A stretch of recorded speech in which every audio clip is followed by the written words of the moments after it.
Hey guys, this is Vidya Chaudhary. Welcome back in my YouTube channel Let's Crack English. आज मैं आपके लिए लेकर आई हूँ स्पोकन इंग्लिश से रिलेटेड कुछ सेंटेंसेस, ऐसे सेंटेंसेस जिनका डेली यूज में हमें बहुत सारा काम पड़ता है, लेकिन हमें वो सेंटेंसेस बोलने नहीं आते हैं, और अगर हमें सुनने को भी मिले तो हम लोग उनको समझ नहीं पाते हैं, उनका रिप्लाई नहीं दे पाते हैं। तो किस प्रकार के क्वेश्चन जो है वो डे टू डे लाइफ में अराइज होते हैं, उनके क्या रिप्लाईज हो सकते हैं, वो आज मैं आपके साथ शेयर करने वाली हूँ। तो चलते हैं। सबसे पहले देखिए, अगर कोई व्यक्ति हमसे मिलता है तो हम किस प्रकार के सवाल पूछते हैं? क्या हम पहले कभी मिले हैं? तो इसको हम इंग्लिश में क्या बोलेंगे? Have we ever met before? तो इस सवाल का अगर आपसे जवाब देने के लिए कहा जाए तो आप इसका क्या जवाब देंगे? Probably not. अगर आप उससे नहीं मिले हैं तो आप ये कहेंगे प्रोबेबली नॉट, और अगर मिले हैं तो मे बी और मे नॉट भी, ऐसा भी कह सकते हैं। नेक्स्ट देखिए, क्या तुमने खाना खा लिया है? यानी अगर किसी से खाना खाने के बारे में हम पूछेंगे तो यही सवाल पूछेंगे। तो हमारा इंग्लिश में सेंटेंस क्या होना चाहिए? Have you taken your meal? Have you taken your lunch? Have you taken your dinner? Have you taken your food? इस प्रकार से हम अपने सवाल बना सकते हैं। तो इसका जवाब हम क्या दे सकते हैं? Not yet. अगर आपने खाना नहीं खाया है तो आप लिख सकते हैं नॉट येट, और अगर आपने खाना खा लिया है तो आप दे सकते हैं yes I have taken my meal या yes I have done. Next देखिए, क्या कल स्कूल खुलेगा या स्कूल खुला रहेगा? यानी अगर किसी स्टूडेंट को पूछना है कि स्कूल खुला रहेगा या नहीं, तो इस सवाल को हम किस प्रकार पूछ सकते हैं? शैल स्कूल रिमेन ओपन टुमारो? कि क्या स्कूल कल खुला रहेगा? तो इसका आंसर हम किस तरह से दे सकते हैं? No, there is a public holiday. अगर किसी प्रकार की छुट्टी पड़ती है तो आप इस तरह लिख सकते हैं कि there is a public holiday, और अगर खुलेगा तो yes it will remain open. इस प्रकार से भी आप इसका जवाब दे सकते हैं। आगे देखिए, अगर आप किसी स्टूडेंट से उसके होमवर्क के बारे में पूछना चाहते हैं तो हम क्या पूछेंगे? क्या तुमने अपना गृह कार्य कर लिया है? तो इसका जवाब क्या होगा? Have you done your homework? इसको हम इस प्रकार से पूछ सकते हैं, have you completed your homework? Have you finished your homework? इस प्रकार का सवाल पूछा जा सकता है। तो इसका जवाब स्टूडेंट किस प्रकार से दे सकते हैं? Yes, ma'am, I have done. Yes ma'am और yes sir I have done, या no sir I haven't yet. इस प्रकार का जवाब दिया जा सकता है। अगर आपका रिप्लाई पॉजिटिव है तो आई हैव डन लिख सकते हैं, और नेगेटिव है तो no ma'am I haven't done या आई हैवंट डन येट। इस प्रकार का जवाब भी दिया जा सकता है।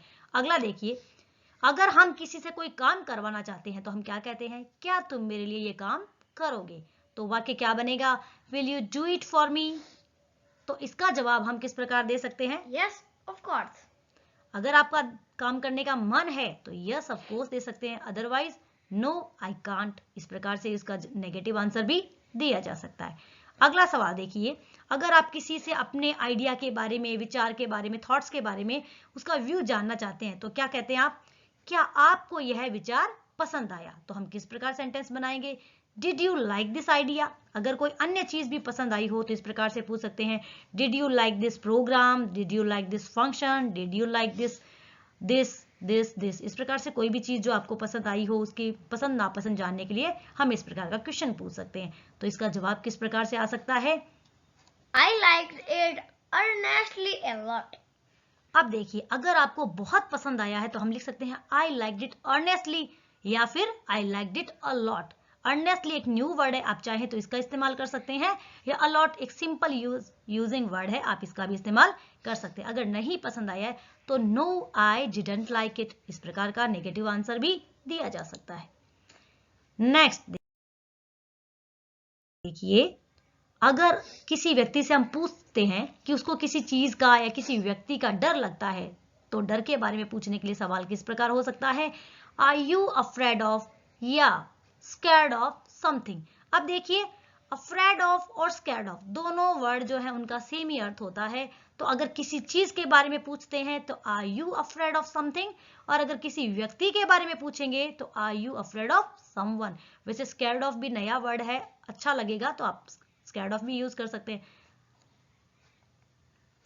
नेक्स्ट अगला सेंटेंस देखिए, क्या तुम्हारे पास करने को कुछ नहीं है? यानी अगर कोई व्यक्ति वेला है तो आप उसको किस प्रकार से पूछ सकते हैं कि क्या तुम्हारे पास करने के लिए कुछ भी नहीं है? तो हम क्या पूछेंगे? Don't you have anything to do, कि क्या तुम्हारे पास करने को कुछ भी नहीं है? तो वो सामने वाला किस प्रकार जवाब दे सकता है? Yes, but I don't understand what to do. यानी सामने वाला कह रहा है कि हाँ उसके पास काम तो है करने के लिए, पर उसको समझ नहीं आ रहा है कि वो क्या करे। तो इस प्रकार से दे सकते हैं। अगर नहीं है तो वो नेगेटिव आंसर भी दे सकता है। तो इस प्रकार आई होप जो आज आपके लिए मैं कुछ सेंटेंस लेके आई हूँ वो आई होप उनको पसंद किया होगा आपने। और अगर आपको इसी प्रकार के सेंटेंस और मिलते रहे तो please keep up my channel and be connected with मी। तो नेक्स्ट सेंटेंस देखिए, जैसे हम कोई व्यक्ति हमें कोई बात बताता है, अगर हम उसको समझना नहीं चाहते हैं या बुरी लगती है तो हम उसको किस प्रकार से कहते हैं? तुम्हारा क्या मतलब है कहने का। तो हम इसको इंग्लिश में कैसे बोलेंगे? व्हाट डू यू मीन या what do you mean by this, इस प्रकार का क्वेश्चन पूछ सकते हैं। अब सामने वाला कैसा जवाब दे सकता है? सुनिए। I am just giving you advice. अगर आप उसको सलाह दे रहे हैं तो ऐसा लिख सकते हैं I am just giving you advice. और अगर आप उसको आगाह कर रहे हैं तो आई एम जस्ट बिवेरिंग यू। बिवेरिंग का वर्ड भी यूज कर सकते हैं अगर आप उसको चेतावनी दे रहे हैं। अगला देखिए, अगर आप किसी से हेल्प के बारे में सेंटेंस पूछते हैं तो हम किस प्रकार पूछते हैं? क्या मैं तुम्हारी कोई मदद कर सकता हूं? तो इंग्लिश में कैसे पूछेंगे? Can I help you? तो इसका जवाब कैसे दिया जा सकता है? No, none can help me. अगर आपकी ऐसी प्रॉब्लम है जिसका कोई समाधान नहीं है तो आप कैसे जवाब देते हैं? No none can help me. लेकिन अगर आप उसकी हेल्प चाहते हैं तो आप इस प्रकार से भी कह सकते हैं yes I will be pleasurable to get your help, कि आपकी हेल्प पाकर के मुझे खुशी होगी। तो इसी प्रकार के सेंटेंस मैं आपके लिए और बनाती रहूं, इसके लिए प्लीज मेरे चैनल को लाइक शेयर और सब्सक्राइब करते रहें and keep connected with me. Thank you, bye bye.